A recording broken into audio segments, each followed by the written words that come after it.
Hey guys, welcome back to another Gaming Memories video. Here we are taking a look at a game called Hoffman Pro BMX. This game was actually released in 2001. Originally it had been planned to be released towards the end of 2000 because it was intended to be a direct comparison or in competition with Acclaim Entertainment's Dave Mirra Pro BMX that had come out around that time. But due for different reasons, the game was delayed by a few months, so it didn't come out until around May on the PlayStation. But it also got respective ports onto the likes of the Sega Dreamcast, the Nintendo Game Boy Color, and Windows PC.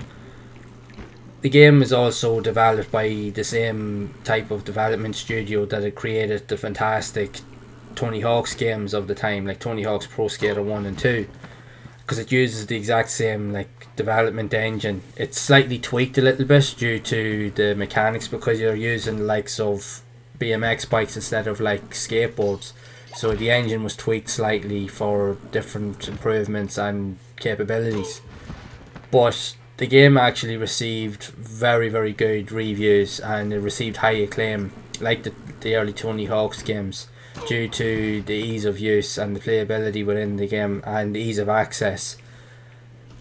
And quite rightly so, this game actually is very, very easy to pick up and play, even though it does present a very, very good challenge. And if you've played the Tony Hawk's games, I have done previous videos of them. I'll leave the links in the description so you can see for yourself. They're very, very similar because again, they use the exact same development engine.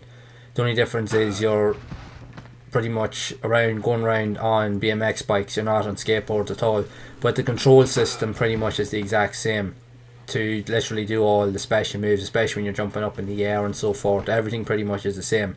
Again, you just have to tweak your times and controls just to kind of suit the different move sets that you're going to do.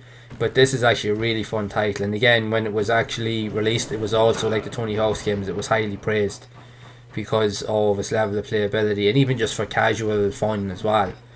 Because again, like the Tony Hawk's games, you went through like a career mode where you could select loads of popular, the well-known BMX professional bikers pretty much at the time, and they all had different stats and features, and you can unlock different abilities.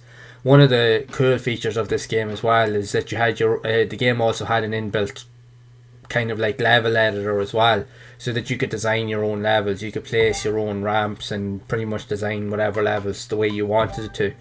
So that was actually a really neat feature, so you could really pretty much put your own stamp on it. And I know myself that a lot of people actually did play this game. Again, this game actually sold quite well as well, and a lot of people actually would have just been playing and just diving into creating their own types of levels and trying to make like insane kind of ramps and to do insane tricks and so forth. Because if you've played the Tony Hawk's games, you'll know that those games are just insane for the level of combos and tricks and stuff that you can do. I have mentioned that in the Tony Hawk's Pro Skater 2 video, where my brother and one of my mates, where they had competitions against each other on one of the demos to literally see who could get the highest scores, and they just went to town on it. So this game here was no different in terms of that kind of play element as well.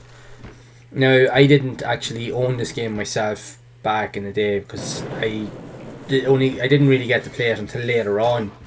To be honest, a couple of years later after it was released. Now I'd only played a demo of it, and I actually thought it was really good. But again, I think for me personally at the time, I just preferred the Tony Hawk's games a lot more because again, I played them for longer, and they were more my preference.